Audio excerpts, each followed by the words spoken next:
അപ്പോൾ 1926 അഥവാ ഹിജറ 1344 കേരളത്തിൽ സമസ്ത രൂപീകരിക്കപ്പെട്ടത്.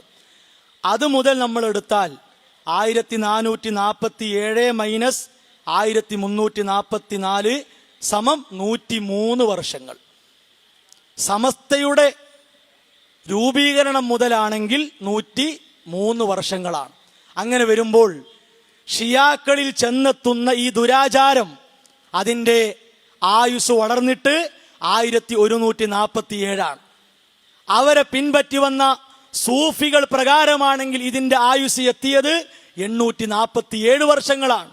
ഇനി അതല്ല, ആ രണ്ട് മാർഗത്തെയും പൊന്നുപോലെ കണ്ടു പോരുന്ന സമസ്തയുടെ പാരമ്പര്യ പ്രകാരമാണെങ്കിൽ 103 വർഷങ്ങളുടെ ആയുസ്സേ ആയിട്ടുള്ളൂ.